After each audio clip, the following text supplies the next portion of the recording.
What if I told you that with targeted exercises, you could eliminate pain from chondromalacia patella and patellofemoral pain syndrome? I'm going to show you an incredibly effective knee rehabilitation program. It's designed to not only address pain, but also to enhance mobility and improve function. The goal is to restore your quality of life and empower you to confidently pursue your passions without restrictions. Hey everyone, Dr. Jeff Peng here. This knee rehabilitation program is designed to be done 3 times a week for at least 6 weeks. Commit to the program and you will see significant improvements to strength, range of motion, balance, coordination, and functional abilities. Okay, so one of the first problems we need to address is muscle tightness, which can limit both range of motion and mobility. This tightness leads to repetitive friction, resulting in local inflammation and potential cartilage wear over time. Therefore, we will begin with 4 simple stretches aimed at increasing mobility and reducing knee tension.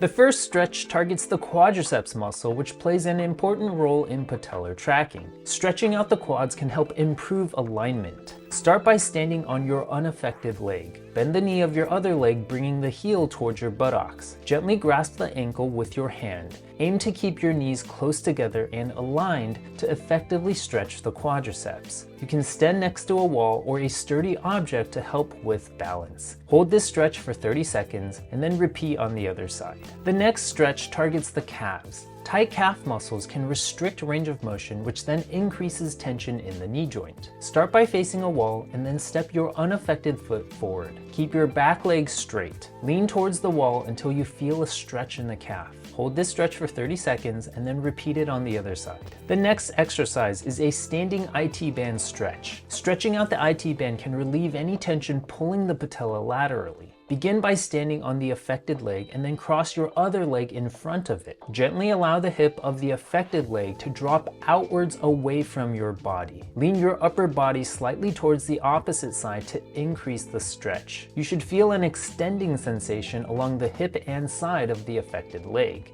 Maintain this position for 30 seconds and then repeat it on the other side. The last stretch is a seated hamstring stretch. Just like with the calves, tight hamstrings can restrict range of motion, which then increases pressure in the knee joint. Straighten out the affected leg in front of you and bend your other leg inward so that the foot rests against the inner thigh of the straight leg. Hinge forward at the hips and reach towards the toes. Try to keep the leg as straight as possible. If you have tight hamstrings, a slight bend in the knee is okay as long as you are still feeling the stretch. Hold this position for 30 seconds and then repeat on the other side. Next, we're going to focus on strengthening exercises. Weakness and imbalances in the hip and knee muscles can lead to improper tracking of the patella. By strengthening these areas, we can improve patellar alignment and reduce stress on the knee joint. In addition, stronger muscles serve as shock absorbers, which can diminish the impact on the knee during physical activities. The first exercise is the bodyweight squat. This is excellent for targeting the lower body, particularly the quadriceps, hamstrings, glutes, and calves. Stand with your feet shoulder width apart. Extend your arms straight out in front of you to help with balance. Slowly bend your knees to lower your body, keeping your back straight and your core engaged. Aim to lower until your thighs are parallel to the floor. If you experience pain, you can start off by doing half squats, stopping midway, and then gradually progressing to a full squat as your pain and mobility improves. Complete 2 sets of 15 repetitions. You can make this exercise more challenging by holding weights. The next exercise is the straight leg raise. This is designed to strengthen the quadriceps, hip flexors, and abdominal muscles. It can also improve stability and flexibility in the lower back and hips. Start by lying flat on your back and bend your knees with your feet flat on the floor. Then straighten out the affected leg and lift it upwards to an angle of about 45 degrees from the ground. Hold the leg at the top of the movement for a few seconds and then slowly lower the leg back down. Perform 2 sets of 15 repetitions on each side. The next exercise is the glute hip bridge, which will help strengthen the glutes and provide stability to the leg. Begin by lying on your back with your knees bent and feet flat on the ground, positioned about hip width apart. Keep your arms flat at your sides. Lift your hips, aiming to form a straight line from your shoulders to your knees. At the top of the movement, squeeze your glutes and hold briefly before gently lowering back down. To increase the challenge, consider adding resistance by using a band wrapped around your waist. Perform 2 sets of 15 repetitions. Next, we have the side lying clamshell. This will target the hip and pelvic muscles. Begin by lying on your side with both your hips and knees bent. Keep your feet together.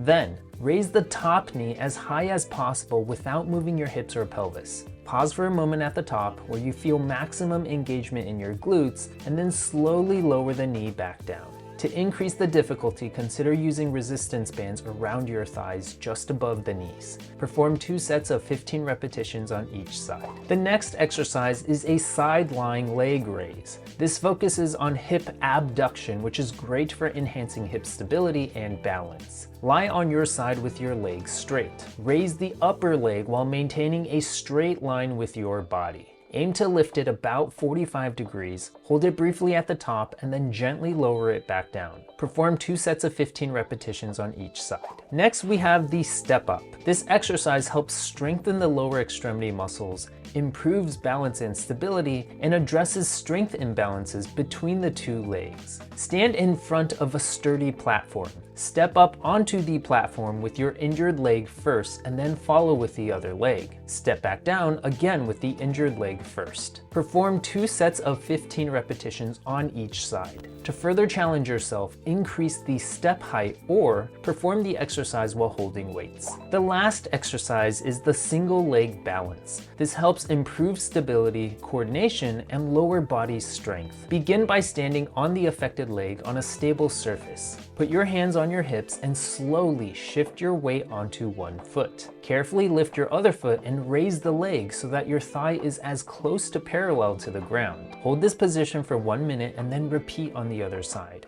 As you build more stability, you can make this exercise more challenging by holding weights. Remember, the goal of this rehabilitation program is to eliminate pain and restore function. Commit to this exercise regimen 3 times a week for at least 6 weeks, and you will see tremendous improvements. I also want to quickly point out that there is a lot of research to suggest that our overall metabolic health also impacts our joints and leads to altered cellular response and failed healing processes. Factors such as elevated blood sugars, high blood pressure, abnormal cholesterol levels, and increased body fat can all play a role in the development of joint pain. Make sure you are getting proper nutrition by avoiding processed foods and added sugars. Lastly, for those who continue to struggle with pain from chondromalacia, you may have been recommended a cortisone injection to reduce pain and to reduce inflammation. But cortisone injections have side effects. There's something new that I've been doing for my patients, and it has transformed how people recover. Check out this next video where I'll reveal what it is and show you how it can fix your knee pain for good.